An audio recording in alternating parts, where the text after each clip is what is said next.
مسجدوں میں بھی لوگ گناہوں سے محفوظ نہیں. گناہ سے انسان کو کیسے بچایا جائے؟ گناہ سے بچانے کا نسخہ کیا ہے؟ ایک بات آپ کے سامنے عرض کریں میری قوم کے جوانوں، ہر انسان گناہ سے بچنا چاہتا ہے، لیکن گناہ سے بچانے کا طریقہ کیا ہے؟ ایک خوبصورت طریقہ ہے. اللہ اکبر. جب دل گناہ کرنا چاہتا ہے تو انسان گناہ کرتا ہے. اللہ اکبر. جب دل میں گناہ کا خیال آتا ہے تب انسان گناہ کرتا ہے. اور دل میں گناہ کا خیال آتا کب ہے؟ اللہ اکبر. جب دل میں اللہ عشق مصطفیٰ نہ ہو، محبت رسول نہ ہو، تو دل کے اندر گناہ کے خیالات جنم لیتے ہیں. اس لیے کہ میرے آقا علیہ الصلوۃ والتسلیم کے پیارے دیوانوں، جب دل میں خود محبوب جلوہ گر ہو تو دل میں گناہ کا خیال کیسے پیدا ہوگا؟ جب دل میں آمنہ کے لال کی جلوہ گری ہو تو پھر دل میں گناہ کا خیال کیسے پیدا ہوگا؟ اس کو یوں سمجھ لو، جب تک میرے آقا مکے میں تھے اور مدینہ منورہ نہ گئے تھے تو اس وقت مدینہ کی زمین مدینہ نہیں کہلاتی تھی بلکہ یثرب کہلاتی تھی. اس کو لوگ بناؤں کا گھر کہتے تھے، بیماریوں کا گھر کہتے تھے، مصیبتوں کا گھر کہتے تھے. لیکن یہ شان مصطفیٰ جان رحمت ہے، یہ عظمت مصطفیٰ ہے.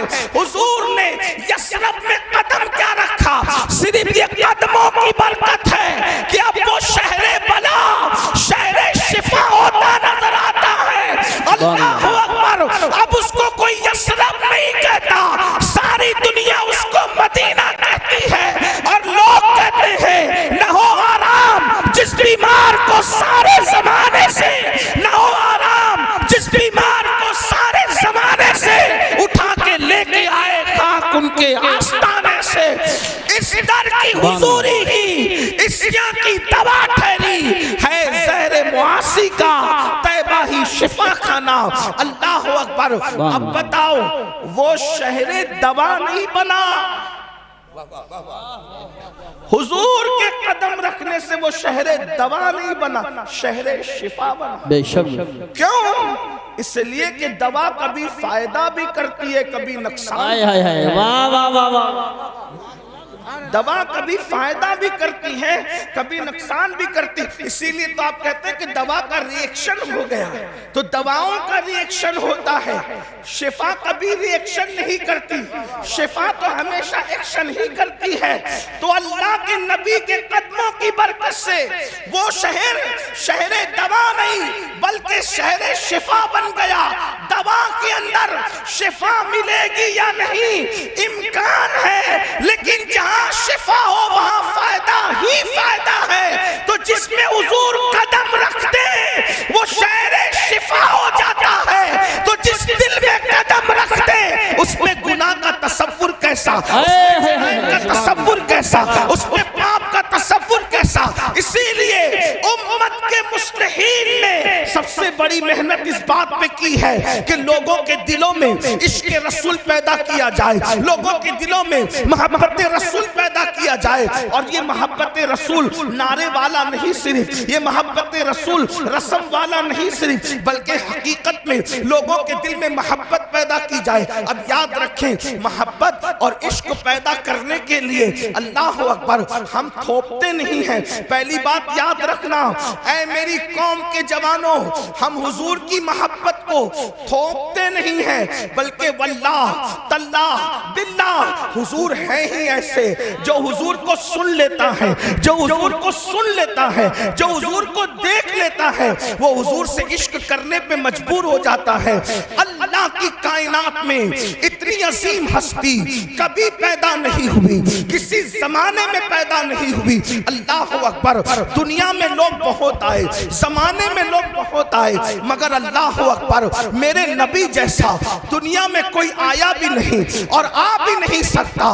خدا نے ان جیسا کسی کو بنایا ہی نہیں. اللہ اکبر. کیا شان ہے مصطفیٰ جان رحمت کی. اللہ اللہ. پھر کہہ رہا ہوں یہ محبت تھوپی نہیں جا رہی ہے بلکہ واقعی حضور ہیں ہی ایسے، ان سے پیار کیا جائے، ان سے محبت کی جائے ان کی شان کیا ہے۔ اللہ اکبر، دشمنوں نے سنا اور ان کے سامنے صحیح تعارف پیش کیا کر دیا گیا تو اللہ اکبر، دشمن بھی پیار کرنے پہ مجبور ہو گئے۔ اللہ اللہ، آئیے میں آپ کو بتاؤں، لوگ یہ جو کہتے ہیں آج پوری دنیا کے اندر حضور کے خلاف جو مشن چلایا جا رہا ہے تاکہ لوگوں کو اللہ کے رسول سے بدگمان کر دیا جائے، یاد رکھنا یہ بدترین زبانیں منہ کے اندر ختم ہو جائے گی، لیکن مصطفیٰ جان رحمت کے خلاف کوئی تحریک نہ کامیاب ہوئی ہے نہ کبھی کامیاب ہو سکتی ہے۔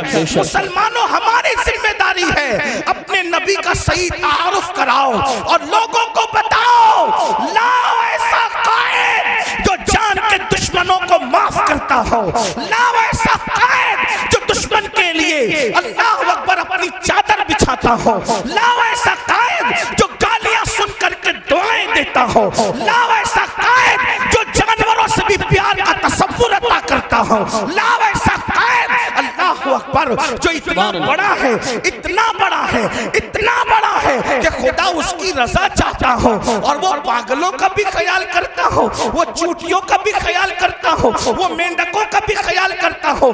بڑی معذرت کے ساتھ ہم نے سب کا تعارف کرایا، اپنے نبی کا صحیح تعارف نہ کرا سکے۔ کیوں؟ اس لیے کہ برا مت ماننا، سب کو اپنے باپ داداؤں کی پڑی ہے، نبی کا سچا تعارف کون کرا رہا ہے؟ مجھے بتائیں، جس دن حضور کا سچا تعارف کرانے میں ہم کامیاب ہو گئے، دنیا اسلام کے دامن میں پناہ لینے پہ مجبور ہو جائے گی، اور اگر کسی کے مقدر میں ایمان نہیں ہے، کم از کم اس کے دل سے نفرت کا خاتمہ تو ضرور ہوگا۔ لیکن ہم نے سیرت النبی کہاں پیش کی؟ ہمیں خود سیرت نہیں پتہ ہے۔ آئیے آپ کے سامنے سیرت النبی کی کچھ باتیں پیش کروں تاکہ آپ کو پتہ چلے ہمارے نبی کی عظمت کیا ہے، ہمارے نبی کی شان کیا ہے۔ اور جو لوگ سیرت کے جلسے کرتے ہیں وہ اتنے خشکے ہیں، وہ لوگ اتنا چھوٹا دل رکھتے ہیں کہ وہ بڑے بھائی سے زیادہ نبی کو مرتبہ دینے کے لیے تیار ہی نہیں۔ وہ رسول اللہ کو اپنے جیسا انسانی سمجھ بیٹھے ہیں اور وہ اس کے دائرے سے باہر ہی نہیں نکلنا چاہتے۔ تو ان کے حوالے ہم نے سیرت کے جلسے کر دیے۔ سیرت النبی کا عنوان ہے لیکن وہ سیرت الانسان بیان کرتے ہیں۔ سیرت النبی بیان کرنے کا حق صرف اہل سنت کو ہے۔ بے شک سیرت النبی بیان کرنے کا حق صرف اہل سنت کو ہے، اس لیے کہ سیرت الانسان الگ چیز ہے اور سیرت النبی الگ چیز ہے۔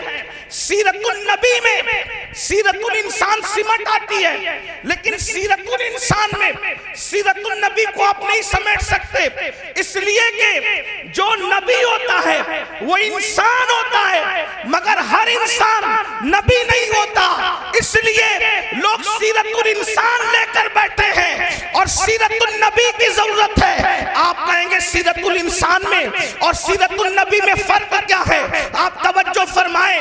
لوگ کہتے ہیں کیا؟ یہ کہتے ہیں آج یہ کہ وہ تو اتنے ہماری طرح انسان تھے، وہ تو اتنے ہماری طرح انسان تھے کہ حلیمہ کی بکریاں بھی چراتے تھے اور وہ بکریوں کا دودھ بھی دوتے تھے۔ اس طرح کہہ کر کے انسان کے دل میں کیا عظمت بیٹھ سکتی ہے؟ لیکن ہم کہتے ہیں اگر بکری کا دودھ دونے کا ذکر کرنا ہی لوگوں کا شوق ہے تو پھر ہم سے بھی دودھ دونا سن لو۔ اللہ اکبر۔ تم کہتے ہو کہ وہ بکری کا دودھ دوتے تھے، ہم بھی کہتے ہیں ہاں دوتے تھے، لیکن فرق کیا ہے؟ فرق یہ ہے کہ جب وہ ہجرت کے سفر میں صدیق اکبر کے ساتھ چلے، صدیق کو ساتھ لے چلے، با افضل البشر بعد الانبیاء بالتحقیق صدیق کو اپنے ساتھ لے چلے، صدیق کو بھوک میں ستایا تو سرکار نے ایک جھوپڑے پہ نظر ڈالی اور فرمایا ابو بکر اس خاتون سے پوچھو کیا یہ ہماری میزبانی کر سکتی ہے, کیا یہ ہمیں اپنا مہمان بنا سکتی ہے؟ اللہ اکبر. صدیق اکبر اس بڑیا کے جھوپڑے کے قریب گئے اور پوچھا میرے صاحب کہتے ہیں, یہ نہیں کہا میرے نبی کہتے ہیں, اس لیے کہ معاملہ راز میں رکھنا تھا. میرے صاحب کہتے ہیں کیا تو ہماری میزبانی کر سکتی ہے, کیا تو ہماری مہمانی کر سکتی ہے؟ اس بڑیا نے کہا ساری بکریاں جنگل کو گئی ہیں, میں تمہاری کیا میزبانی کروں؟ ایک بیمار بکری پڑی ہوئی ہے اور وہ بانجھ ہے اور وہ کھڑی نہیں ہو سکتی ہے, وہ چلنے کے قابل نہیں, ورنہ وہ بھی جنگل جاتی, وہ بھی چرتی. اللہ اکبر. آقا نے فرمایا اس سے کہو کہ یہی بکری ہمیں دے دیں, ہم اس سے دودھ نکال سکتے ہیں. صدیق اکبر نے کہا میرے صاحب کہتے ہیں یہ بکری ہمیں دے دیں, ہم اس سے دودھ نکال سکتے ہیں. اس نے حیرت سے چہرے دیکھے اور کہا کیا تمہیں اس بات کا پتہ نہیں کہ بانجھ بکریاں دودھ نہیں دیتی؟ اگر بانجھ بکریاں صحت مند بھی ہو تو دودھ نہیں دیتی.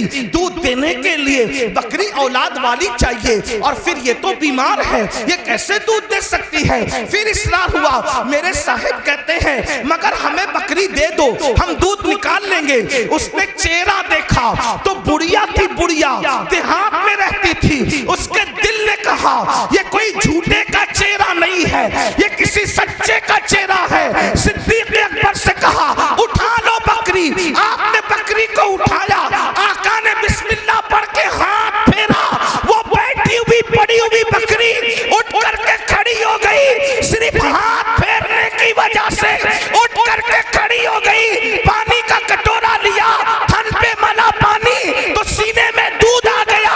فرمایا برتن لاؤ. اس کے بعد دودھ نچوڑا تو دودھ جاری ہو گیا. دوسرا برتن لاؤ, دوسرا بھی بھرا. تیسرا برتن لاؤ, تیسرا بھی بھرا. چوتھا برتن لاؤ, چوتھا بھی بھرا. اللہ اکبر. معبد حیرت سے دیکھنے لگ گئی, بانجھ بکری کو دودھ آ رہا ہے اور اتنا آ رہا ہے کہ برتن کے برتن بھرے جا رہے ہیں. آخرکار برتن لائے گئے, بھر دیے گئے, لائے گئے, بھر دیے گئے. معبد نے کہا اب میرے گھر میں برتن نہیں ہے. نعرہ تکبیر, نعرہ رسالت, نعرہ غوثیت, مشرق اعلی حضرت, فیضان اعلی حضرت حضرت علامہ سید امین القادری صاحب قبلہ, عظمت مصطفیٰ کانفرنس, جشن دستار بندی. سبحان اللہ. برتن بھر جو پینا تھا پی لیا, جو پینا تھا پی لیا, اور اس کے بعد گھر کے برتن بھر کر کے چھوڑ کر چلے گئے. کیا ہوا؟ اس کے بعد معبد کا شوہر آیا اور آنے کے بعد کہا گھر میں دودھ کیسا, اتنا سارا گھر میں دودھ کیسا؟ تو اس وقت اس خاتون نے کہا کہ مجھے نام تو نہیں پتا, لیکن ایک جوان اور اس کے ساتھ ایک شخص, دو لوگ آئے تھے, اور وہ جو جوان تھا اس کو میں نے پوچھا نہیں کہ اس کا نام کیا ہے. اس کا خادم تھا, اس کا نام بھی مجھے نہیں پتا, البتہ اس کا چہرہ دیکھا, اس نے جو برتن بھر دیے تو میں نے اس کا نام خود رکھ لیا. معبد کہتی ہے اس کا نام میں نے نہیں پوچھا, اس کا نام میں نے خود رکھ لیا. کہا کیا نام رکھ لیا؟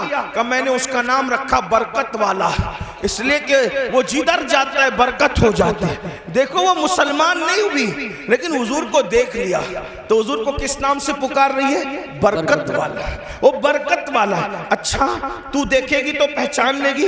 اس نے سارا واقعہ بتایا. وہ ہاتھ پھیرتا ہے, بکری کھڑی ہو جاتی ہے, وہ ہاتھ پھیرتا ہے, بانجھ بکری کے تھن میں دودھ جاری ہو جاتا ہے, وہ ہاتھ لگاتا ہے تو پھر بکری کے تھن سے دودھ نکلتا ہے, اور ہمارے گھر کے سارے برتن ایک بانجھ بکری کے تھن سے بھر دیے جاتے ہیں. وہ برکت والا. تو اس کے شوہر نے کہا وہ تھا کیسا؟ سبحان اللہ. توجہ, وہ تھا کیسا؟ ایک مرتبہ دیکھا معبد نے اس برکت والے کو اور پوچھا وہ تھا کیسا؟ ہائے ہائے، اب اگر وہ تھا کیسا عظمت مصطفیٰ کانفرنس سننے آئے ہو تو سنیو زندہ دلی کے ساتھ ذرا اپنے نبی کا حلیہ سن لو.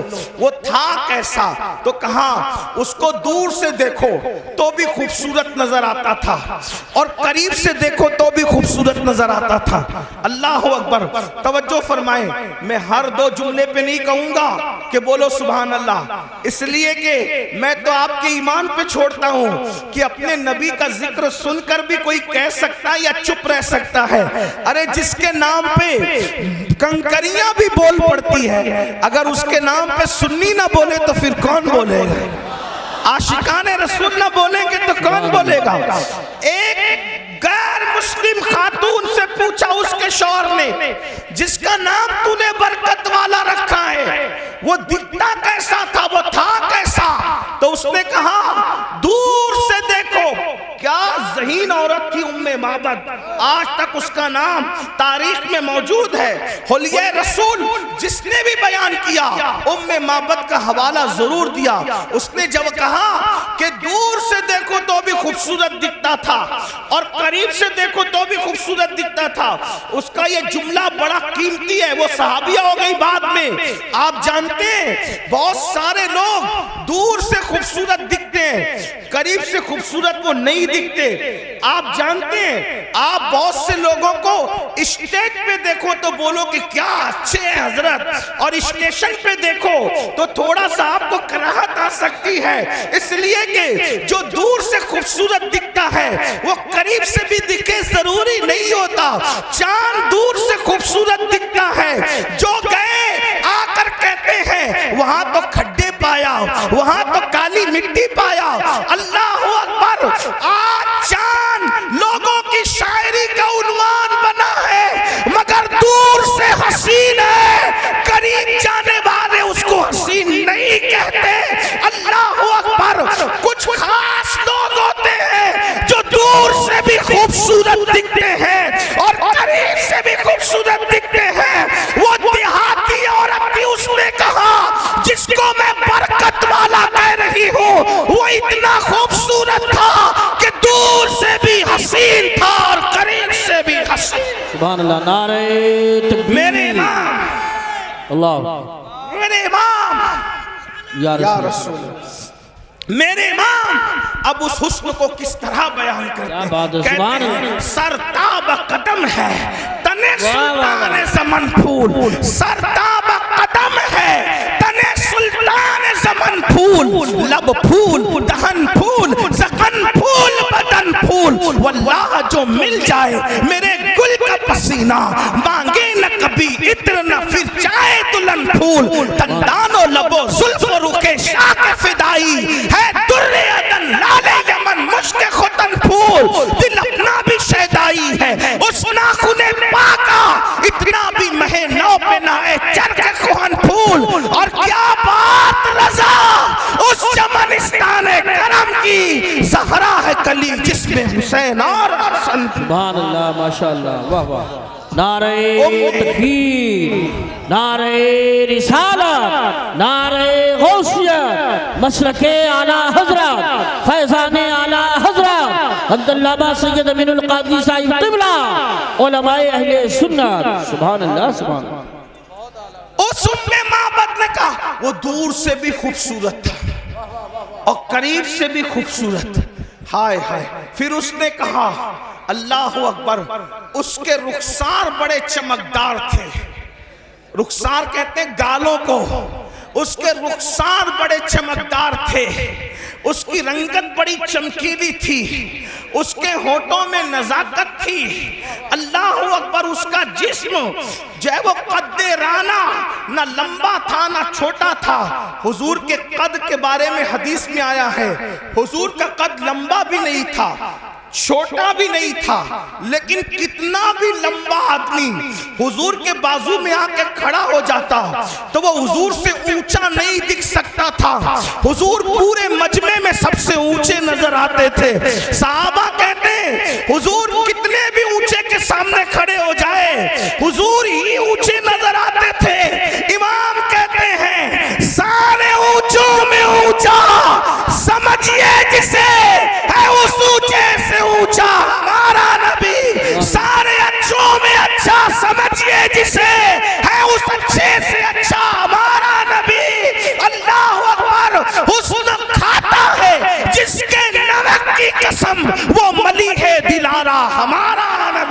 سبحان اللہ سبحان اللہ، بہت ام معبد کہہ رہی ہے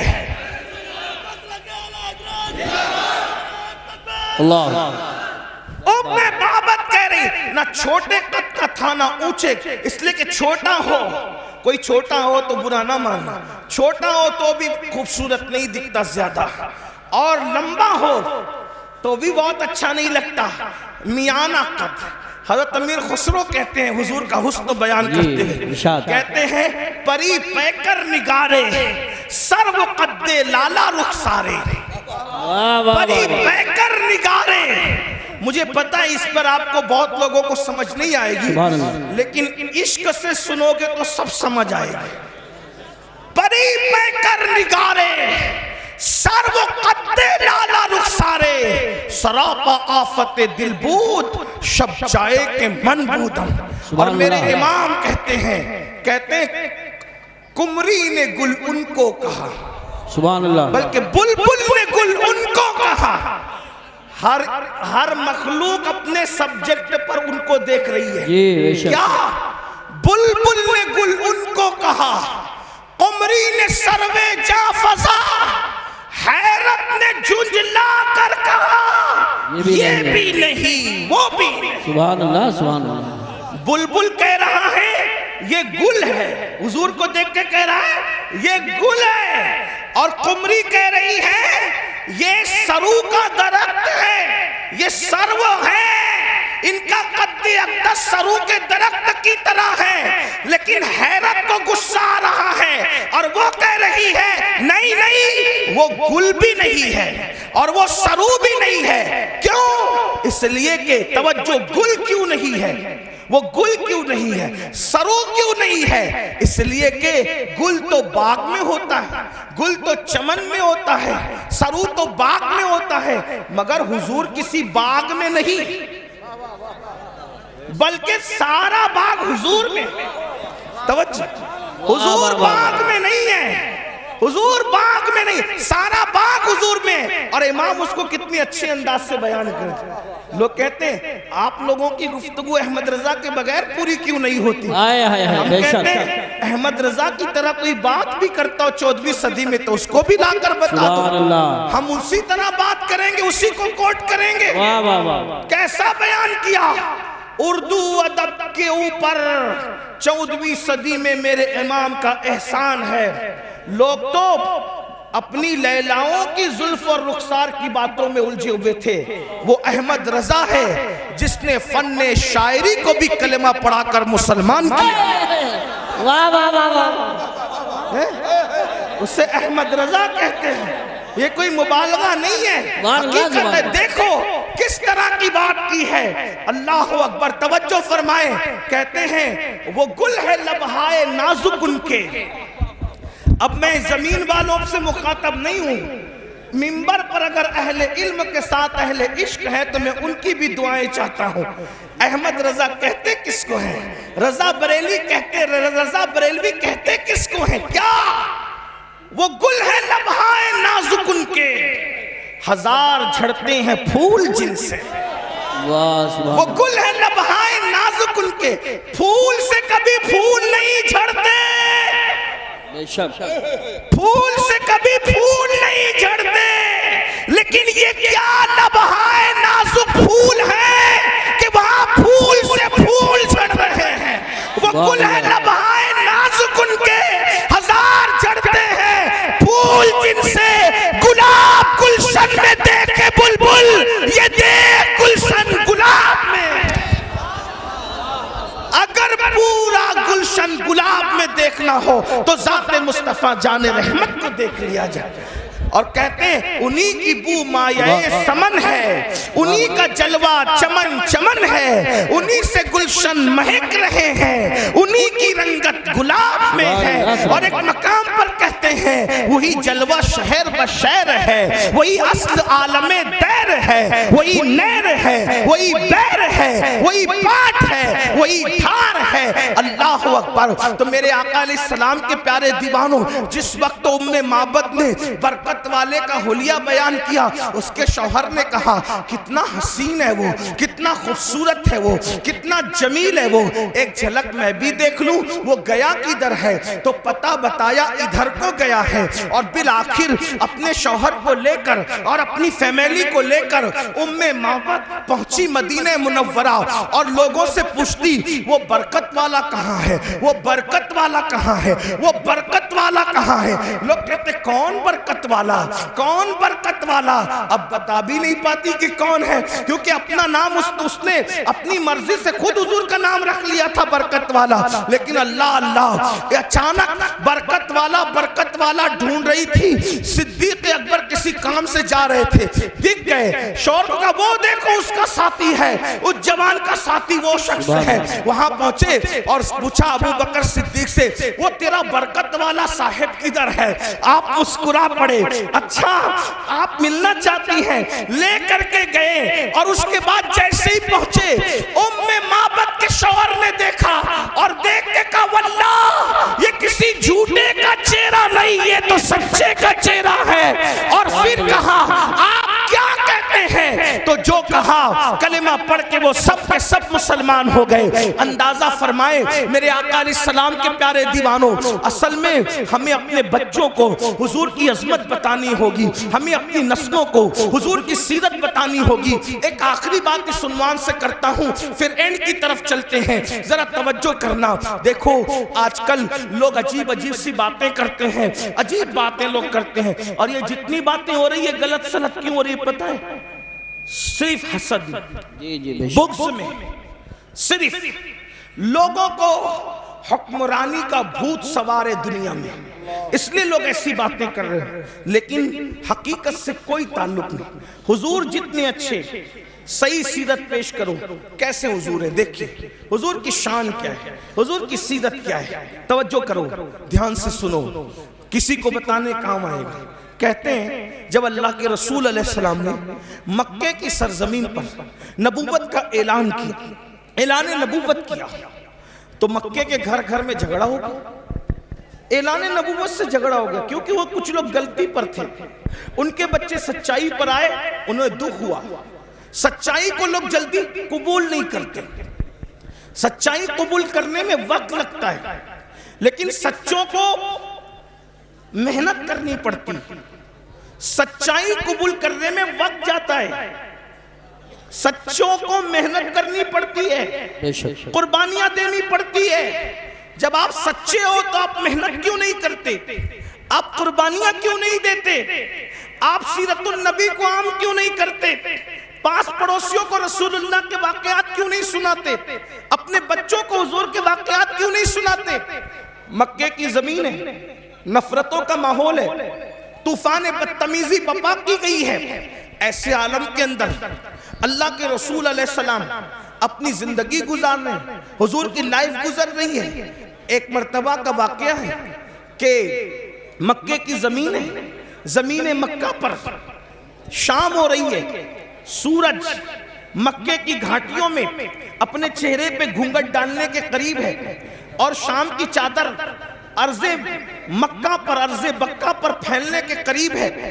ایسے عالم کے اندر اللہ اکبر, لوگ جلدی جلدی اپنے گھروں کی طرف جانے کے لیے رواں دواں ہیں. لوگ اتنی جلدی اپنے گھر پہنچنا چاہتے ہیں جیسے پرندے گھونسلوں کی طرف بڑھتے ہیں. شام کے وقت اہل مکہ اپنے گھروں کی طرف جا رہے ہیں. ایسے عالم کے اندر ایک بوڑھی عورت ہے, بوڑھی عورت, وہ دائیں بائیں دیکھتی ہے, آگے پیچھے دیکھتی ہے. ایسا لگتا ہے وہ کسی کا انتظار کر رہی ہے, وہ کسی کی منتظر ہے. ایسے میں ایک خوبصورت جوان جس کو دنیا, مکے کی دنیا محمد اس وقت کہہ کر کے پکارتی تھی, یا محمد عربی کہتی تھی, یا محمد مکی کہتی تھی, اللہ اکبر, اللہ اللہ, یا محمد مطلبی کہتی تھی, یا محمد ہاشمی کہتی تھی, اللہ اکبر. حضور کے نسب کے اعتبار سے, حضور کے کے وطن کے اعتبار سے، حضور کے دادا کے اعتبار سے، بہرحال میرے آقا اس کے سامنے آ کے کھڑے ہوئے، اس بڑھیا سے پوچھا بڑی بی کیا بات ہے، کیوں پریشان ہو، پریشانی کی وجہ کیا ہے؟ بڑھیا کہتی ہے اے جوان میرا سامان نہیں بکا، اور سامان نہیں بکا، شام ہو گئی، لوگ گھروں کو جانے، بازار کی رونق ختم ہو رہی ہے، خریدی بکری کرنے والے اب شام کے بعد بازار نہیں آتے، اس لیے مجھے گھر جانا ہے، سامان بکا نہیں، میرے پاس کوئی رقم نہیں کہ کوئی میرا سامان اٹھائے تو اس کو میں عوض دوں، اسی لیے کسی کو ڈھونڈتی ہوں کوئی میری مدد کرے۔ اللہ اکبر، مسلمانوں یہ تاریخ کے انمٹ نقوش میں موجود ہے۔ حضور نے اس بڑھیا سے کہا بڑی بی لا میں تیرا سامان اٹھا دیتا ہوں، اس کا سامان اٹھایا، اس کے پیچھے پیچھے چلے، اور اس کے بعد جب اس کا گھر آیا تو بڑھیا نے کہا یہی میرا گھر ہے، سامان رکھ دو، سامان رکھ کر بڑی معصومیت سے کہا اچھا بڑی ماں میں چلتا ہوں، اور بڑھیا نے کہا تو کتنا اچھا، مکے کی زمین پر ایسے لوگ رہتے ہیں، ان میں تو کتنا اچھا، کتنا پیارا، کتنا سادہ، اللہ اکبر، میرے پاس رقم نہیں دینے کو، لیکن تیری پیاری پیاری صورت دیکھ کر مجھے تجھ پہ پیار آتا ہے، سوچا رقم نہیں دے سکتی، تو بڑھیا سے کہا مائی اگر تو مزدوری نہیں دے سکتی، میں تو مزدور بھی نہیں ہوں، انسانیت کے ناطے میں نے تیرے ساتھ احسان کیا ہے۔ بڑھیا نے کہا تو نے مجھ پہ احسان کیا، میں تجھ پہ احسان کرنا چاہتی ہوں۔ بڑی اماں کون سا احسان؟ چند الفاظ تیرے دامن میں ڈال دوں تاکہ تجھے کام آئے، میں تجھے نصیحت کروں تاکہ تجھے کام آئے۔ اللہ اکبر، آقا علیہ السلام نے مسکراتے ہوئے کہا اچھا مائی بولو کیا نصیحت کرتی ہو؟ اس بڑھیا نے کہا اس مکے کی زمین پر محمد نام کا ایک جوان ہے، توجہ کرنا مسلمانوں، کتنا غلط پروپیگنڈے کا نقصان ہوتا ہے، غلط پروپیگنڈے کے بھیانک نتائج کیا ہوتے ہیں، لیکن غلط پروپیگنڈے کو کس طریقے سے ختم کیا جاتا ہے یہ اللہ کے رسول نے بتایا ہے۔ اللہ اکبر، اللہ اکبر، اس بڑھیا نے کہا ایک جوان ہے، اس کا نام محمد ہے، اور وہ عبد المطلب کا پوتا ہے، عبداللہ کا بیٹا ہے، ابو طالب کا بھتیجا ہے، بیٹا اس نے ایسی باتیں کرنی شروع کی کہ گھر گھر میں جھگڑا ہو گیا، گھر گھر میں فساد ہو گیا، آپس میں پھوٹ پڑ گئی، اور لوگ اس کی طرف تیزی سے جا رہے ہیں، اور بیٹا میں نے سنا ہے کہ اس کی زبان میں اتنا اثر ہے، اس کی زبان میں اتنی تاثیر ہے کہ جو اس کے قریب جاتا ہے اسی کا ہو کر رہ جاتا ہے،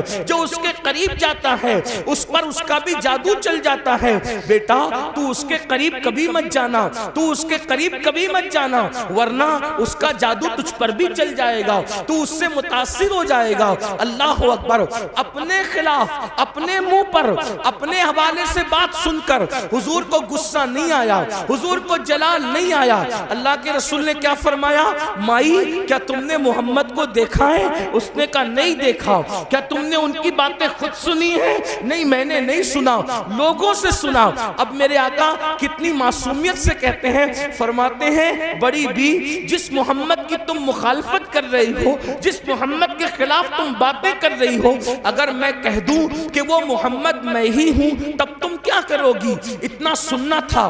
وہ جذبات میں آ کر کہتی ہے واللہ اگر وہ محمد تم ہی ہو تو میں بھی تمہارا کلمہ پڑھ کے مسلمان ہو جاؤں گا۔ سبحان اللہ، ماشاءاللہ، غور فرمائیں، واہ واہ واہ، اندازہ فرمائیں، اللہ کے رسول علیہ یا السلام، رسول اللہ، اللہ کے رسول علیہ السلام زندہ باد، اپنے کردار سے، اپنے اخلاق سے، زندہ باد، اپنی سیرت طیبہ سے لوگوں کے دلوں کو اس طرح سے فتح کیا۔ میرے آقا علیہ الصلوۃ والتسلیم کے پیارے دیوانوں، آج گناہوں کا سیل رواں ختم کرنا ہے تو لوگوں کے دل میں عشق پیدا کریں، اور عشق رسول پیدا کرنا ہے تو لوگوں کو حضور کی سیرت طیبہ بتائیں، کیونکہ جس دل میں آقا کا عشق پیدا ہو، جس دل میں حضور کی محبت پیدا ہو، جس دل میں حضور کا پیار پیدا ہو، اس دل کے اندر گناہ کی محبت نہیں رہے گی، گناہ کا پیار نہیں رہے گا۔ جس نے بھی حضور سے عشق کیا، جس نے بھی حضور سے پیار کیا، وہ پھر گناہوں کے اندر نہیں رہ سکا، وہ گناہوں کے دلدل سے باہر نکلا، وہ جرائم کے دلدل سے باہر نکلا۔ حضور علیہ السلام کا عشق ہے ہی ایسا جو انسان کو گناہوں کے دلدل سے نکال کر نیکیوں کی شاہراہ پر لا کر کے کھڑا کرتا ہے۔ آپ کو نہیں پتا مکے کے لوگ ماں کی گود سے شراب پینے کے عادی تھے، لیکن جب ان کے سینوں میں عشق مصطفیٰ پیدا کیا گیا تو ان لوگوں نے شراب کے مٹکے توڑ دیے۔ میرے بھائیو، آج ہم لوگ عشق مصطفیٰ کی خوب بات کرتے ہیں، محبت رسول کی خوب بات کرتے ہیں، لیکن آپ مجھے بتائیے نا، اللہ اکبر، میرے بھائیو آپ مجھے بتاؤ، عشق مصطفیٰ کی بات تو کرتے ہیں، کیا ہمارے سینوں میں عشق بھی ہے، ہمارے سینوں میں محبت بھی ہے؟ اللہ اکبر۔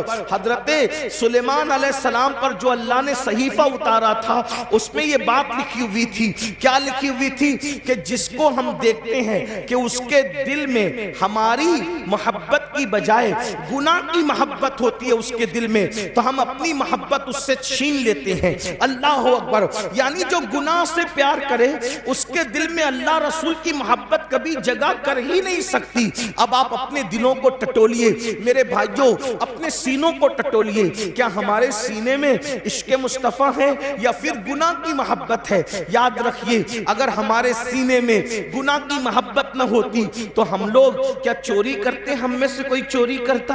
ہماری قوم کے اندر کوئی چور ہوتا؟ اگر ہمارے سینے میں گناہ کی محبت نہ ہوتی تو کیا ہماری قوم کے اندر کوئی زانی ہوتا، کوئی شرابی ہوتا، کوئی تاش کے پتے کھیلنے والا ہوتا، کوئی ماں کی نافرمانی کرنے والا ہوتا، کوئی ماں کے خلاف باتیں کرنے والا ہوتا، کوئی باپ کے خلاف باتیں کرنے والا ہوتا؟ دیکھو آج کے نوجوان عشق مصطفیٰ کی بات بھی کرتے ہیں۔ جب میرے جوان کہتے ہیں اللہ اکبر، غلامی رسول میں موت بھی قبول ہے، ہم کہتے ہیں میرے بھائی ابھی موت کی اور مرنے کی ضرورت نہیں ہے، نبی کی غلامی میں ابھی مرنے کی ضرورت نہیں ہے، ابھی نبی کی غلامی میں صرف زندگی گزار دو، یہ بڑی بات ہے۔ آپ مجھے بتائیں، جو قوم نبی کی غلامی میں زندہ نہیں رہ سکتی، وہ قوم نبی کی غلامی میں موت کیا قبول کر سکتی ہے؟ میرے بھائی، داڑھی رکھنے تو تجھے شرم آتی ہے، اور کرتا پاجامہ پہننے تو تجھے شرم آتی ہے، اور ٹوپی پہننے تو تجھے شرم آتی ہے، مسجد میں جانے کو تو تیرا دل نہیں چاہتا، تو جو نبی کے عشق میں، نبی کی محبت میں زندگی نہیں گزار سکتا، وہ نبی کی محبت میں مر کیا سکتا ہے؟ نعرے لگا کر کے خود پریشان نہ ہو، دوسروں کو پریشان نہ کرو۔ میرے عزیز، زندگی گزار لو عشق رسول میں، یہی بہت بڑی بات ہے۔ اور جو عشق رسول میں جیے گا وہ کبھی کسی کی حق تلفی نہیں کرے گا۔ آپ بار بار ساری باتیں سنتے ہیں لیکن بھول کیوں جاتے ہیں؟ دیکھیے، عشق و محبت کے اندر ایک نام ہے حضرت سیدنا اویس قرنی کا، ہم ان کو عشق و محبت کا امام کہتے ہیں۔ میں واقعہ نہیں بیان کروں گا، اشارہ دوں گا، تفصیل کے ساتھ میں حضرت اویس قرنی کی زندگی کبھی پڑھ چکا ہوں، لیکن آپ سے پوچھتا ہوں، اندازہ فرمائیں اویس قرنی کے لیے ایک طرف دیدار رسول ہے، یعنی حضور کا دیدار ہے، اور دوسری طرف ماں کی خدمت ہے۔ اویس قرنی نے حضور کا دیدار نہیں کیا بلکہ ماں کی خدمت کی، کیونکہ حضرت اویس جانتے تھے کہ دیدار کے بغیر بھی کوئی عاشق ہو سکتا ہے، دیدار کے بغیر بھی کوئی عاشق ہو سکتا ہے، لیکن نافرمان ہو کر کوئی سچا عاشق نہیں ہو سکتا۔ اس لیے آپ نے ماں کی خدمت کو ترجیح دی۔ جب ماں کی خدمت کو ترجیح دی تو صلہ کیا ملا؟ صلہ یہ ملا کہ اللہ کے رسول اپنا نمائندہ بھیج کر اویس کے پاس کہلواتے ہیں کہ اویس سے کہنا کہ وہ میری امت کے لیے مغفرت کی دعا کرے۔ جانے دعا جس سے دعا کروا رہے ہیں وہ اویس قرنی ہے، اور امت کو حضرت اویس قرنی کی شان بتا رہے ہیں۔ کیوں؟ اور پھر پوچھا گیا اویس قرنی کو یہ مرتبہ کیوں ملا؟ تو فرمایا ماں کی خدمت کی وجہ سے۔ آج عاشق رسول کہلانے والے میرے بھائی مجھے بتائیں کتنے لوگ ماں کی خدمت کرتے ہیں؟ اپنے آپ میں ڈوب کے سوچو، کتنے لوگ ماں کی خدمت کرتے ہیں؟ کتنے لوگ اپنے ابا کی خدمت کرتے ہیں؟ بہت معذرت، اگر علماء سادات مقرروں کے ہاتھ چومنے کی بات آئے تو پورا مجمع دوڑے، ایک دوسرے کو دھکا دے، مار پیٹ کرے، سب کرے، لیکن جس جذبات کے ساتھ تم مقرروں کے ہاتھ چومتے ہو اسی جذبات کے ساتھ کیا تم اپنی ماں اور اپنے باپ کے بھی ہاتھ چومتے ہو؟ باتیں کڑوی ہے، لیکن ایک بات یاد رکھنا، کسی بھی مقرر کے پیروں کے نیچے تمہاری جنت نہیں ہے۔ بے شک، کتنا بھی بڑا مقرر ہو، کتنا بھی بڑا مقرر ہو، کتنے بھی بڑے ٹائٹل کے ساتھ آئے، کتنا بھی کامیاب مقرر ہو، کتنا بھی بڑا پیر صاحب، کتنا بھی بڑا عالم صاحب، کتنا بھی بڑا خطیب، کتنا بھی بڑا ادیب، بتاؤ کیا حدیث ہے ان کے لیے کہ ان کے پیروں کے نیچے تمہاری جنت ہے؟ تمہاری جنت کہاں ہے؟ تمہاری ماؤں کے قدموں میں. اس کو تو بڈھی کہتے ہیں، ان کو تو ڈوکری ڈوکرا کہتے ہو.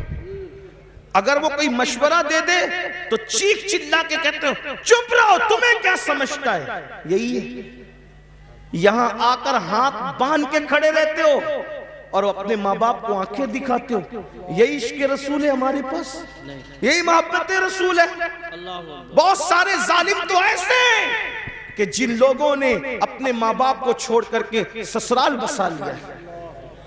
ماں باپ کی خبر بھی نہیں ہے، ماں باپ بھیک مانگ رہے ہیں کہ کیا کر رہے ہیں، ماں باپ کو کھانا ہے کہ نہیں ہے کوئی فکر نہیں ہے. اور ہم عاشق رسول ہیں. اللہ کے بندو، یہ عشق مصطفیٰ نہیں. اویس قرنی نے بتایا ایک طرف دیدار رسول کتنی بڑی چیز ہے. کبھی سوچا ارے دیدار کرنے سے صحابی بنتا انسان، صحابی. مگر حضرت اویس قرنی نے ماں کے کہنے پہ دیدار رسول کو نہیں گئے ماں کے کہنے پہ، اور ہمیں بتایا ایک وفادار عاشق کیا ہوتا ہے. اور آج ہم ماں باپ کو دوا کے پیسے دینے کے لیے بھی ان کو ترساتے ہیں، ان کو تڑپاتے ہیں، انہیں بے چین کرتے ہیں. آقا علیہ السلام نے فرمایا اگر تیرے ماں باپ تجھ سے ناراض ہے تو اللہ تیری نمازیں بھی رد کر دے گا، اللہ تیری عبادتیں بھی رد کر دے گا. میرے بھائیوں کہاں ہو؟ توبہ کرو، سچے مسلمان بنو. صرف نعرے ہمیں انقلاب نہیں لا سکتے، صرف نعرے ہمیں بدل نہیں سکتے. آپ کو میں کہتا ہوں اے گرد و نواح سے آنے والے مسلمانوں، جذباتی نہ بنو. حالات کا مقابلہ کرنا ہے تو عمل کے میدان سے کرو. مسجدوں کو آباد کرو، ماں باپ کے فرما بردار بنو، حلال رزق کو، روزی کو لازم پکڑو، عبادت کرو، اللہ کی بارگاہ میں گڑ گڑاؤ، اپنے گناہوں سے توبہ کرو، رب کی بارگاہ میں رجوع کرو، ایک سچے عاشق کی طرح بنو. آئیے بات کو اختتام کی طرف پہنچاتے ہوئے، جب دل میں عشق آتا ہے تو گناہ کی نفرت کیسے پیدا ہوتی ہے؟ جب دل میں محبت رسول آتی ہے تو گناہ کی نفرت کیسے پیدا ہوتی ہے؟ ہزاروں واقعات تاریخ میں موجود ہے. دنیا ہمیں عشق رسول کی طرف کیوں آنے نہیں دینا چاہتی؟ اس لیے کہ دنیا جانتی ہے جس دن یہ عاشق بنے گا اس دن یہ ہر گناہ سے چھٹکارا پائے گا، اس دن یہ ہر گناہ سے اپنے آپ کو دور کر لے گا، اس دن یہ ہر برائی سے اپنے آپ کو دور کر لے گا. اللہ اکبر. عاشق بنے گا تو اس کو پتا چلے گا نماز میں میرے محبوب کی آنکھوں کی ٹھنڈک ہے تو وہ نماز بھی پڑھے گا. حرام کھاؤں گا حضور کے دل کو تکلیف پہنچے گی تو وہ حرام سے بھی باز رہے گا. اللہ اکبر. جھوٹ بولوں گا تو حضور کے دل کو تکلیف پہنچے گی، وہ جھوٹ سے بھی باز رہے گا. آئیے جو تاریخ کا بڑا خوبصورت سا واقعہ ہے وہ پیش کر کے اپنی بات پوری کر لوں. کس طریقے سے بدلتا ہے عاشق بس عشق پیدا ہو جائے، کس طرح سے تبدیل ہوتا ہے، کس طرح سے اس کی زندگی میں انقلاب آتا ہے، کس طرح سے اس کی زندگی بدلتی ہے. اللہ اکبر. کہتے ہیں مکہ المکرمہ میں ایک جوان تھا، اس جوان کو دنیا فضالہ کے نام سے پکارتی تھی. فضالہ نام کا وہ جوان اللہ اکبر بڑا ہسمکھ تھا. ہسمکھ اس کی عادت تھی، ہنسی مذاق اس کی عادت تھی، اور وہ لوگوں سے دل لگی کرتا رہتا تھا، ہنسی مذاق کرتا رہتا تھا. اور اللہ اکبر اس کا حال یہ تھا کہ ایک لڑکی مکے میں بڑی خوبصورت تھی، اس کا دل اس لڑکی سے لگ گیا تھا.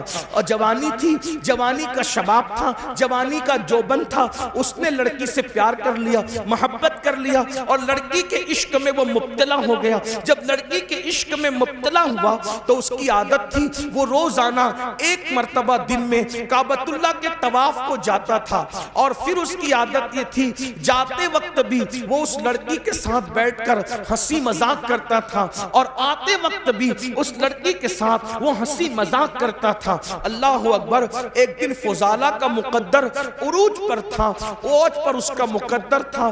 جاتے وقت خوب ہنسی مذاق ہوئی، دیوار شکن کے کہے لگے لگے اور اس کے بعد جیسے ہی فضالہ نام کے اس جوان نے حرم کعبہ میں قدم رکھا، مطاف حرم میں قدم رکھا، تو اس نے کیا دیکھا؟ ایک خوبصورت جوان ہے جو پورے انہماک کے ساتھ، خشوع و خضوع کے ساتھ سر کو جھکا کر طواف کعبہ میں مصروف ہے۔ فضالہ نے غور سے دیکھا تو غور سے دیکھنے کے بعد سمجھ میں آیا یہ کوئی اور نہیں ہے، یہ تو محمد الرسول اللہ ہے، یہ تو مصطفیٰ جان رحمت ہے۔ اتنا دیکھنے کے بعد اس کے دل میں خیال آیا کہ اللہ اکبر، یہ اکیلے کعبے کا طواف کر رہے ہیں اور کوئی نہیں دیکھ رہا ہے، اگر میں ان کو اس وقت قتل کر دوں تو مکے والے خوش ہو کر مجھے بہت انعام دیں گے، مجھے مالا مال کر دیں گے۔ وہ آیا اور آنے کے بعد حضور کے ساتھ ساتھ چلنے لگا۔ اللہ کے رسول صلی اللہ علیہ وآلہ وسلم نے فضالہ کی طرف دیکھا، ذرا غور کیجئے، دیکھیے یہ حضور کی سیرت ہے، حضور کی شان ہے، حضور کی اخلاق ہے۔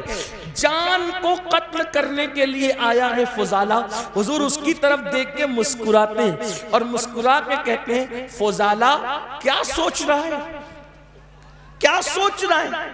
اس نے کہا کچھ بھی نہیں۔ فضالہ کہتا ہے کچھ بھی نہیں۔ آقا نے فرمایا کیا تو یہ نہیں سوچ رہا ہے کہ محمد تو اکیلے ہیں، انہیں قتل کر دوں گا تو مکے والے انعام دیں گے؟ اور فرمایا ایسے نہیں سوچتے، کمر میں خنجر باندھا ہوا ہے اور میرے قتل کے ارادے سے آئے، ایسے نہیں سوچتے، ایسے نہیں سوچنا۔ اور اس کے بعد اس کے سینے پہ ہاتھ مارا اور ہاتھ مار کے کہا اس طرح نہیں سوچتے۔ اس کا سینے پہ ہاتھ لگنا تھا، اس کی زندگی بدل، سبحان اللہ، زندگی بدل۔ اور اس نے کہا یہ کتنا عظیم انسان ہے، یہ میرے سینے کے راز بھی جانتا ہے، میرا کمر کا خنجر بھی جانتا ہے۔ قدم پکڑ لیے، مجھے بھی کلمہ پڑھائیے، مجھے بھی مسلمان کیجئے، اسلام میں داخل کر لیجئے۔ حضور نے کلمہ پڑھایا، اسلام میں داخل کر لیا۔ پھر کیا ہوا؟ فضالہ نے کہا یا رسول اللہ، آپ اب سے تھوڑی دیر پہلے سب سے زیادہ کسی سے نفرت تھی تو آپ، اور کلمہ پڑھ لیا ہوں تو اب سب سے زیادہ میرا کوئی محبوب ہے تو آپ۔ سبحان اللہ، ماشاءاللہ، آپ سے بڑا اب میرا کوئی محبوب نہیں ہے، آپ سے زیادہ اب میں کسی کو نہیں چاہتا۔ اب میری تمنا یہ ہے ایک طواف آپ کے ساتھ کرنا چاہتا ہوں اگر اجازت ہو تو۔ حضور ایک طواف، اور فضالہ حضور کے ساتھ طواف کرنے لگے۔ فضالہ کا مقدر تھا قیامت تک لوگ طواف کریں گے، لیکن فضالہ کے طواف کی شان یہ تھی کعبہ ہے، کعبے کا کعبہ ہے اور فضالہ ہے، یعنی دو قبلوں کا طواف ایک ساتھ ہو رہا ہے۔ اگر آپ عشق و مستی کی نظر میں دیکھیں تو کعبہ اور کعبے کے ساتھ طواف کعبہ ہو رہا ہے۔ جب طواف ہو گیا، فضالہ اپنے گھر کی طرف جانے لگے۔ اب فضالہ صحابی ہو گئے، عاشق رسول ہو گئے، گھر کی طرف جانے لگے۔ آئے تھے تو لڑکی سے ہنسی مذاق کہے وغیرہ کر کے اب جا رہے عاشق بن کے، صحابی بن کے۔ جیسی اس لڑکی کا گھر آیا، فضالہ کا سر جھک گیا۔ لڑکی انتظار کر رہی تھی کھڑی کہ روزانہ آتے بھی مذاق ہوتی تھی، جاتے بھی ہوتی تھی، جاتے تو ہو گئی، اب فضالہ آ رہا ہے، کرتا کیا ہے؟ تو جیسے ہی فضالہ سر جھکا کر کے جانے لگے، اس لڑکی نے آواز دی فضالہ، او فضالہ، فضالہ ادھر دیکھو۔ آپ نے وہیں کھڑے ہو کے کہا کہ نہیں، اب میں تیرے کام کا نہیں رہا۔ فضالہ نے کیا کہا؟ اب میں تیرے کام کا نہیں رہا۔ اس لڑکی نے کہا کیوں؟ مذاق زیادہ ہو گئی، کوئی تکلیف ہو گئی، کوئی کچھ ہو گیا، بتاؤ ازالہ کریں۔ تو کیا کہا؟ نہیں، جب تک کہ میرے دل میں آمنہ کا لال نہیں بسا تھا میں ہر کس و ناقص سے دل لگا لیتا تھا، لیکن اب میرے دل میں عشق رسول پیدا ہو گیا ہے، اس لیے اب میرے دل میں کسی ناجائز محبت کی جگہ نہیں ہے، اب میں تیرے کام کا نہیں رہ گیا۔ اندازہ فرمائیں زندگیوں میں یوں انقلاب آیا ہے۔ آپ سے میں پوچھتا ہوں، ہم تو پیدائشی مسلمان ہیں، پیدائشی عاشق رسول ہیں، ہم نے تو لوریاں بھی سنی ہیں نعتوں میں۔ آپ بتائیں پھر ہمارے دلوں میں ناجائز محبتیں کیوں ہیں، گناہوں کی محبتیں کیوں ہیں؟ وجہ صرف یہ ہے ہم رسمی اور اسمی عاشق رسول ہے، ہمیں حقیقی عاشق رسول بننے کی ضرورت ہے۔ میرے بھائیوں مجھے بتاؤ نا، آخر وہ کیسا عاشق ہوگا جو اپنے نبی کے دل کو تکلیف پہنچائے گا، اپنے محبوب کے دل کو تکلیف پہنچائے گا؟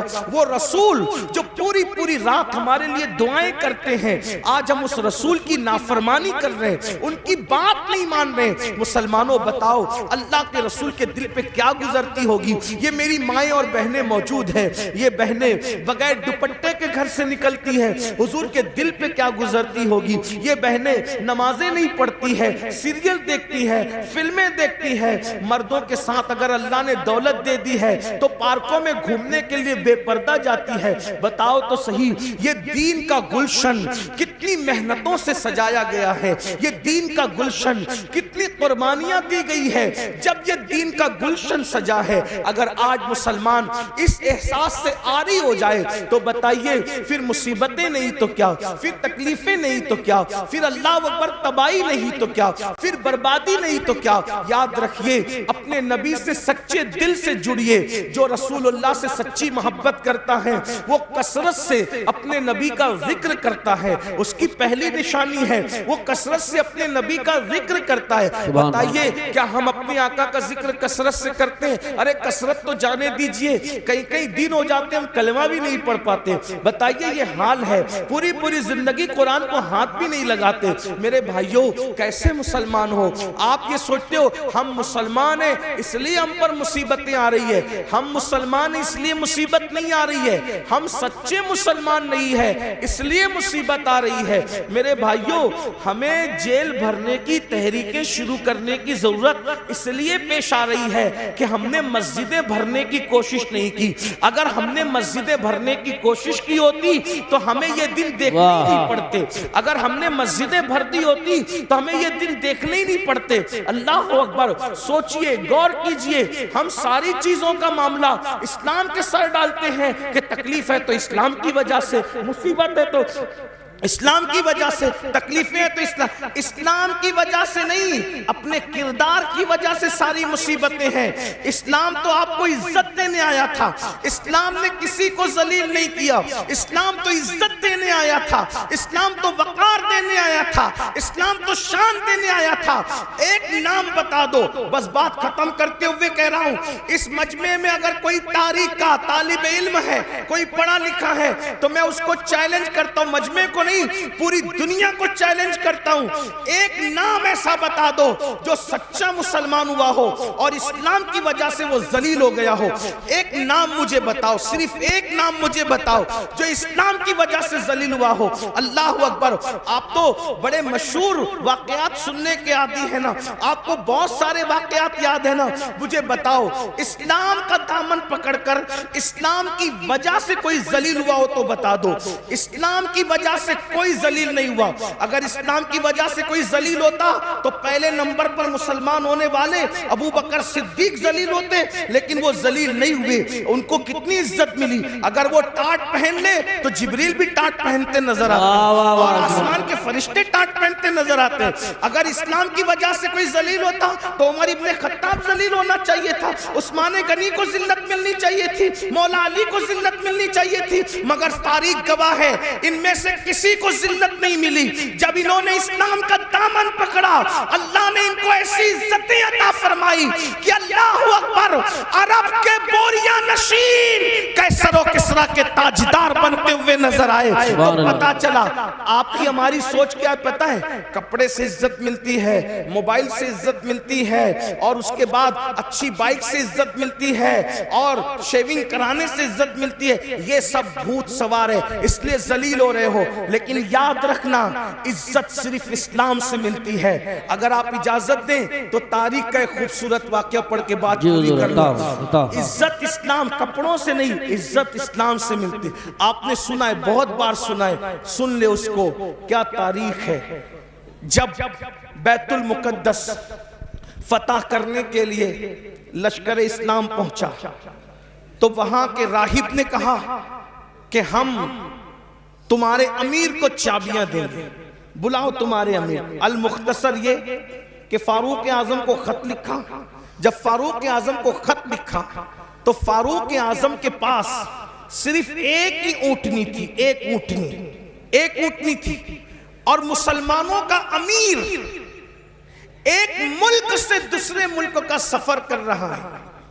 امیر المومنین, نہ کوئی فوج ہے, نہ کوئی ہٹو بچو والا معاملہ ہے, کچھ نہیں, اکیلا امیر سفر کر رہا ہے اور ساتھ میں غلام ہے. خود کی ایک ہی اونٹنی ہے اور ایک اونٹنی کے ساتھ سفر ہو رہا ہے. پھر کیا ہوا؟ اللہ اکبر. اور پھر کس شان سے سفر ہوا؟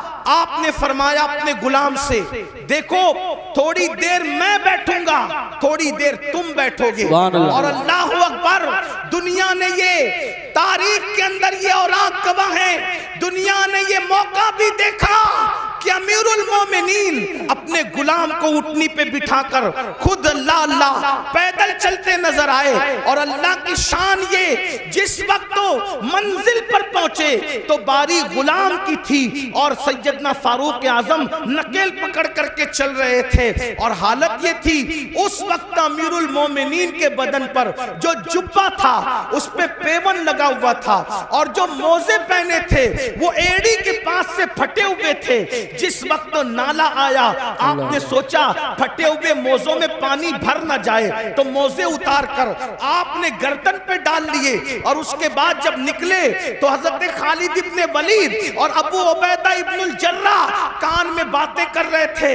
امیر المومنین یہ کیا کر رہے ہیں؟ ارے موزے پیر میں تھے تو پھٹا پن چھپا ہوا تھا. اتنے لوگ استقبال کے لیے آئے ہیں, مسلم بھی ہے, غیر مسلم بھی ہے, یہودی بھی ہے, عیسائی بھی ہے, مشرک بھی ہے, سب دیکھنے آئے کہ مسلمانوں کا امیر کیسا ہے. اور انہوں نے پھٹے ہوئے موزے کندھے پہ ڈال لیے, غلام کو بٹھا دیا. لوگ استقبال کرنے کے لیے آگے بڑھے. ان کو یوں لگا کہ جو نکیل پکڑ کے چل رہا ہے وہ غلام ہے اور جو سواری پہ بیٹھا ہے وہ امام ہے. لیکن جب استقبال کے لیے لوگ آگے بڑھے جو نہیں پہچانتے تھے تو خالد ابن ولید اور ابو عبیدہ ابن الجراح نے کہا وہ آقا نہیں ہے ہمارا, یہ ہمارا امیر تو یہ ہے جو نکیل پکڑ کے چل رہا تھا. تو لوگوں نے پوچھا اس کو کیا ہو گیا؟ تو تب بتایا گیا ان کی ملکیت میں ایک ہی اونٹنی تھی اور غلام کو ساتھ لائے. تو انصاف کا تقاضا یہ تھا کہ جتنی دیر یہ بیٹھیں گے اتنی دیر غلام بھی بیٹھے گا, اور جتنی دیر غلام پیدل چلے گا اتنی دیر یہ پیدل چلیں گے. اور باری اس کی تھی, اللہ اکبر, چپکے سے کسی جوان نے کان میں کہا امیر المومنین اتنے لوگ استقبال کے لیے آئے ہیں, پیون والا جبہ پہنا ہے, پھٹا ہوا موزہ کندھے پہ ڈال لیا ہے, آپ نے کیا کیا؟ تو آپ نے غصے میں کنکر اٹھائے اور اٹھا کر کے ان پہ مارتے ہوئے فرمایا کہا حضور علیہ السلام کے پردہ فرمانے کو ابھی ایک صدی بھی نہیں بیتی اور تم اتنی جلدی تمہاری سوچ بدل گئی, اتنی جلدی تمہاری فکر بدل گئی, اتنی جلدی تمہارے خیالات بدل گئے. فرمایا واللہ ہمیں عزت کپڑوں کی اور سواری کی وجہ سے نہیں ملی ہے, ہمیں عزت اسلام کی وجہ سے ملی ہے, نبی کی وفاداری کی وجہ سے ملی ہے. جب تک ہم اسلام کا دامن پکڑے رہیں گے اور حضور سے وفاداری کرتے رہیں گے اس وقت تک اللہ ہمیں عزت عطا فرماتا رہے گا. آپ مجھے بتائیں, اللہ اکبر, جب چابیاں دی گئی تو ساتھ ہی ساتھ وہ عیسائی مسلمان بھی ہوئے اور کہا عمر اگر لاؤ لشکر کے ساتھ آتے تو صرف چابیاں دیتے, لیکن عمر تم اسلام کی سادگی کے ساتھ آئے ہو تو ہم نے چابیاں بعد میں دی ہے, پہلے ہم نے تمہیں اپنا دل دے دیا ہے. اور وہ کلمہ پڑھ کے مسلمان ہو گئے. مسلمانوں بتاؤ آج جتنی دلچسپی بائک میں لیتے ہو, جتنی دلچسپی اچھے کپڑے میں لیتے ہو, جتنی دلچسپیاں اچھے قیمتی جوتوں میں لیتے ہو, جتنی دلچسپیاں ہٹو اور بچوں میں لیتے ہو, اتنی دلچسپی اسلام پر عمل کرنے میں لو. پھٹے کپڑے پر بھی تمہیں عزت ملے گی, اللہ اکبر, پیدل چلنے پر بھی تمہیں عزت ملے گی, تمہیں وقار ملے گا. غربت کے باوجود بھی دنیا تمہارے قدموں میں اپنا سر رکھنے پہ مجبور ہو جائے گی. اللہ اللہ, مجھے بتاؤ سرکار غریب نواز کے پاس کون سی دولت تھی, کون سی حکومت تھی, کون سی طاقت تھی, مگر خلجی سے لے کر اکبر اعظم تک سب غریب نواز کے قدموں میں اپنا سر رکھ کر کے بتا رہے ہیں اللہ اکبر. بادشاہ شان والا ہوتا، جس کے پاس دین ہوتا ہے وہ شان والا ہوتا ہے۔ اس لیے یہ دماغ سے بھوت نکال دو، بیٹھ کے پانی پیئیں گے تو ذلیل ہوں گے، ایئرپورٹ پر نماز پڑھیں گے، سفر میں نماز پڑھیں گے، اللہ اکبر تو ذلیل ہوں گے۔ نہیں، مسلمان سچے نہیں ہے اس لیے ذلیل ہو رہے، اور زمین پہ ذلیل ہو رہے ہو، زمین کے اندر بھی ذلیل ہونے کے لیے تیار رہو۔ اس لیے سچے مسلمان بنو، دین کا دامن جس نے پکڑ لیا اس کو عزت ہی ملی، اس کو کامیابی ہی ملی، اسے وقار ہی ملا۔ آج کی اس محفل میں آپ کو پیغام دیا جاتا ہے، دین کو سینے سے لگاؤ، قرآن کی تعلیم کو عام کرو۔ دستار بندی کا جلسہ ہے، قرآن کی تعلیم کو عام کرو، اپنے بچوں کو اتنا علم دو کہ تمہارے بچے فرض علوم کیا ہے، ایمان کیا ہے، کفر کیا ہے، دین کیا ہے، دین کے خلاف کیا ہے۔ سب تمہارے بچوں کو تو کلمہ بھی نہیں آتا، ہمارے بچوں کو تو غسل کرنا بھی نہیں آتا، ہمارے بچوں کو تو استنجا کا طریقہ بھی نہیں آتا۔ اس لیے جتنے علوم فرض ہے، ایک مسلمان کو جتنا علم سیکھنا فرض ہے، اتنا علم اپنے بچوں کو دو، اپنی بچیوں کو دو، اور ساتھ ہی ساتھ دنیاوی تعلیم پر بھی محنت کرو۔ 10ویں اور 12ویں سے اپنے بچوں کو بچیوں کو ڈراپ آؤٹ مت کر لو، اٹھا مت لو، بلکہ اپنے بچوں کو اپنی بچیوں کو اعلیٰ تعلیم دو، دنیاوی تعلیم اعلیٰ تعلیم دو، اتنی اچھی تعلیم دو کہ آپ کے بچہ، کوئی بھی بچہ ڈگری کے بغیر نہ رہنے پائے۔ ہر بچے کو ڈگری دو۔ آپ کہتے ہیں نوکری نہیں ملتی، ہم نوکری کے لیے بچوں کو نہیں پڑھاتے، ہم اچھا انسان بنانے کے لیے بچوں کو پڑھاتے ہیں۔ اپنے خرچے کم کرو، اپنے اخراجات کم کرو۔ ہر محفل کا ہمارا پیغام یہ ہے، علم پہ محنت کرو۔ اور ایک پیغام یہ بھی ہے، شادیوں میں لاکھوں کروڑوں خرچ کرنے کی بجائے وہ لاکھوں روپے وہ اسکول کالجز بنانے پہ خرچ کرو۔ مسجدوں کے مینار بہت اونچے بنا کر کروڑوں روپیہ خرچ کرنے کی بجائے وہ کروڑوں روپیہ تعلیم گاہوں پہ خرچ کرو، کیونکہ مسجد کا اونچا مینار ہمارا کوئی فائدہ نہیں کر سکتا، لیکن اگر ہم نے تعلیم گاہیں مضبوط بنائی تو اس سے اچھے انسان پیدا ہوں گے۔ ہمارے یہاں عمارتوں کی اہمیت نہیں ہے، ہمارے یہاں اچھے انسانوں کی اہمیت ہے۔ تو دانشگاہیں بناؤ، اور مسلمانوں کو اللہ نے اتنی دولت سے نوازا ہے کہ ایک ایک مسلمان ایک ایک ادارہ بنا سکتا ہے۔ بلکہ جو مالدار ہیں میں تو ان کو مشورہ دیتا ہوں کہ 4 فیکٹری ڈالنے کی بجائے 3 فیکٹری ڈالو، اور 1 فیکٹری کی بجائے ایک اچھا اسکول بناؤ، کیونکہ اسکول اچھا بزنس بھی ہے اور اچھی قوم کی خدمت بھی ہے۔ ایسا نہیں کہ اسکول سے پیسہ نہیں کما سکتے، اسکول سے بھی آپ پیسہ کما سکتے ہیں، لیکن اچھا کیا ہوگا کہ تعلیم بھی عام ہوگی اور آپ کا اچھا بزنس بھی ہوگا۔ بہت مالدار لوگ ہیں آپ کے آس پاس میں، بہت مالدار۔ بھائی جلسے پر جب آپ لوگ لاکھوں روپیہ خرچہ کرتے ہو تو عمارتوں پہ کیوں نہیں خرچ کر سکتے؟ میں سمجھتا ہوں کہ مراد آباد ضلع میں جتنے جلسے ہوتے ہیں، اگر اس کا سال کا آپ تخمینہ نکال لیں تو اربوں روپے جائیں گے، کروڑوں نہیں اربوں روپے جائیں گے۔ میری اپنی معلومات کے مطابق کوئی شب ایسی نہیں گزرتی جب اتنا بڑا جلسہ آپ کے یہاں نہیں ہوتا۔ روز جلسے ہوتے ہیں، روز ہوتے ہیں جلسے۔ تو آپ لاکھوں روپے جو جلسوں پہ خرچ کرتے ہو، میں یہ نہیں کہہ رہا کہ جلسے بند کر دو، ایسا نہیں، میری بات کا برا مت ماننا، غلط مطلب مت نکال۔ جلسے کرو، جلسے کرو، لیکن جلسے سے زیادہ اہمیت عمارتیں بناؤ، تعلیم کو عام کرو۔ لوگ تعلیم مہنگی کر رہے ہیں، تم تعلیم سستی کرو تاکہ اپنے بچوں کو ہر بندہ پڑھا سکے۔ اپنے باپ کے نام سے مسجدوں میں قرآن رکھنے کی بجائے اپنے باپ کے نام سے بچوں کی فیس بھر دیا کرو ایصال ثواب کے لیے۔ اس لیے کہ ان علماء سے پوچھو کہ جب مسجد میں ابا کے ایصال ثواب کے لیے قرآن رکھتے ہیں، وہ برسا برس ہو جاتے ہیں، سینکڑوں قرآن تھپی میں رکھے ہوئے ہیں، کوئی ان کو ہاتھ تک نہیں لگاتا۔ مسجد کے اندر 10-20 قرآن کے سوا اور زیادہ قرآن کی ضرورت نہیں ہے، اس لیے کہ تلاوت کرنے والے کتنے ہیں۔ بڑی معذرت کے ساتھ میں کسی کی بے عزتی نہیں کرنے آیا، لیکن میرے بھائیوں دیندار لوگ بھی مسجد میں قرآن کھول کے قرآن نہیں پڑھتے، یہ حالات ہیں۔ تو پھر آپ اپنے ابا کے ایصال ثواب کے لیے قرآن کیوں مسجد میں رکھتے ہو؟ وہ تو تھپی میں رکھے ہوتے ہیں نا۔ تو آپ ایصال ثواب کے لیے یہ بھی کر سکتے ہو۔